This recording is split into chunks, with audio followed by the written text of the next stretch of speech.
I wake up in the morning ready for the morning news, trying to find out what's been going on around the city school. Oh yeah, and I forgot to even mention, it's your daily morning duty. Teachers, please post attendance. A new season and it's about to be wild, showing students full of spirit, dedication, and smiles. And yeah, I guess that's all I have to say, but thank you all for tuning in to AHS Today. Good morning, Auburn High School. It's Friday, May 2nd, a white day. I'm Ben Bracken. And I'm Rosemary Shelton, and you're watching AHS Today. Let's see what's for lunch. It's Friday. What do you think we're eating? Happening today, yearbook staff applications are due. Please bring your application to Ms. Shipman in room 212. Happening Monday. There will be a mandatory meeting for all wrestlers and parents at 6 p.m. in the old gym. They will discuss the summer schedule and attendance requirements. Girls varsity and JV spring basketball tryouts will begin Monday in the AHS new gym. Tryouts will last from 3:45 to 5:30. Let's take a look at today's weather. Good morning, Auburn High School. Today's weather is a high of 72 with a low of 51, and this weekend will be mostly sunny with highs in the 70s and lows in the 50s, so enjoy. Back to you in the studio. Seniors.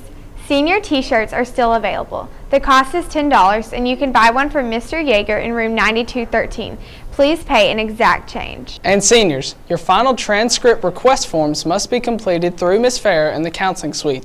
It is your responsibility to be sure your college or university receives the final transcript after graduation. Now let's go to Colin and Rachel to learn more about how AHS will be affected by the new 7A classification.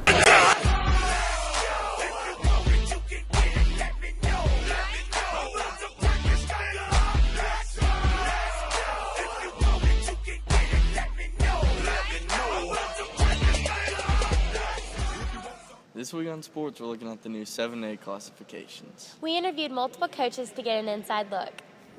Well, moving to 7A is going to be a challenge, not so much that we are playing different people, because we've always played these schools, but we're having to play more of these schools in the same year, and it's also allowed a lot of other schools that were having to play us that were closer in proximity to our school to have the option to not play us, and we've seen that in football. We've got a lot of schools that were old rivals, Eufaula, Benjamin Russell, Valley, just for an example that no longer want to schedule us in football. So that has been a challenge, trying to find football games, and currently our schedule for next season only has 9 regular season games.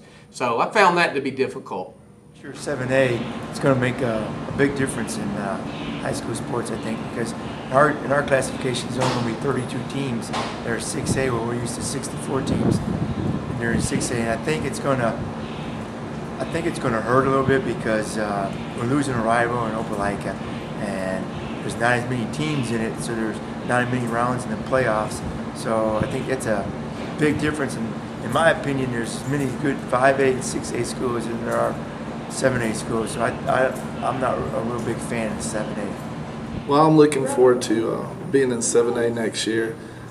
There will be some changes as far as not having Opelika or Carver in our region and area, but we still have a lot of great teams. If you look back at last year's polls in the top 15, there's still 11 teams going to 7A, so it's going to still be a very tough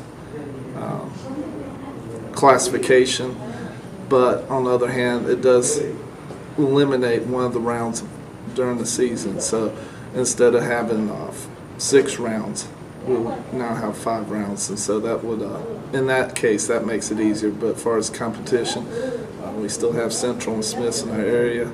Central was ranked number 5 in the state last year. They were 27-1. So we got our work cut out for us, but we feel very blessed and pleased that we're going to be in 7A. Well, moving to 7A with cross-country track doesn't have a huge effect. Most of the top teams in the state moved to 7A with us. There are just a couple of teams that moved down. Getting through sectionals might be a little bit easier because we have fewer teams to try to go through to get there. But once we get to the state meet, the top teams in the state that have been running at the top in cross-country and track should be in the competition with us. So it doesn't change a whole lot with what we have to do to try to succeed. This new classification consists of the largest 32 teams in the state, with our region being Central Phoenix City, Jeff Davis, Lee, Montgomery, Prattville, and Smith Station.